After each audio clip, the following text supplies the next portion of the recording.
I remember it was Dasara celebrations at Prashantilam, and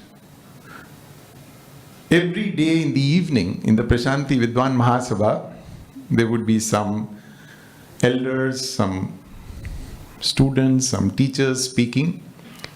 Following that would be Bhagawan's discourse. So one day, in the course of his discourse, Swami said, fortunately, my turn was over. I was also a speaker in that series of talks, but my turn was over.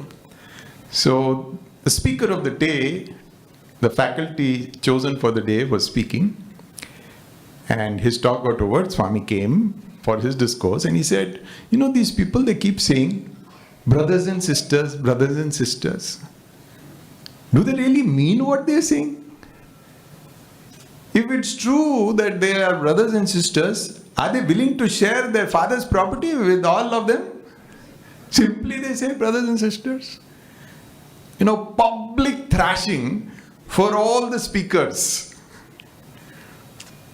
So the next day happened to be the turn of another faculty member to address the Kulwant Hall. And you can imagine how difficult it is after Swami has spoken the previous day. So he is wondering to himself, how should I address this audience? And I still remember he started, fellow pilgrims to the lotus feet, thinking that it is very, very safe and something which Swami cannot deny. You know, we are all on the journey to his lotus feet. So then it was Swami's turn to speak. And he said, look at this fellow. Yesterday only I told, and where is their conviction? He's saying fellow pilgrims to the lotus feet. That means truly they believe they are not brothers and sisters. You know, if you tell we are brothers and sisters, it's a problem. You don't tell we are brothers and sisters, also it's a problem. You know, the Lord knew how to corner us and pin us down. That was Swami.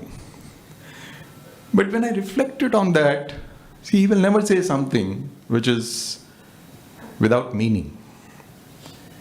And I thought to myself, what did Swami mean by saying that simply these people are calling each other brothers and sisters? If we have to distribute whatever material possessions we have with everybody, it will create a different kind of problem. Even in Sanatana Dharma, it is said, in our culture, it is said that when you do charity, it should be done to the needy and to the deserving.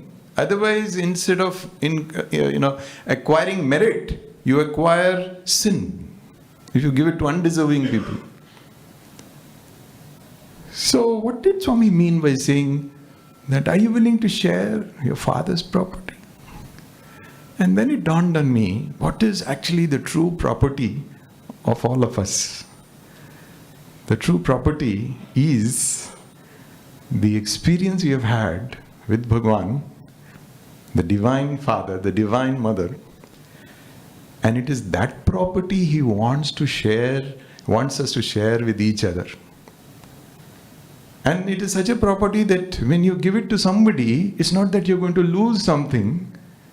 The person who receives benefits.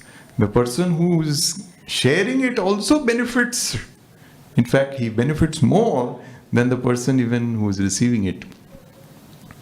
So, this was my thought, that Bhagavan is encouraging us, guiding us, inspiring us, that whatever lessons we have learnt at his lotus feet, we must not keep it to ourselves and distribute to whoever finds it useful. It's not that everything may be useful for everybody, but something at some point of time may provide light to some soul.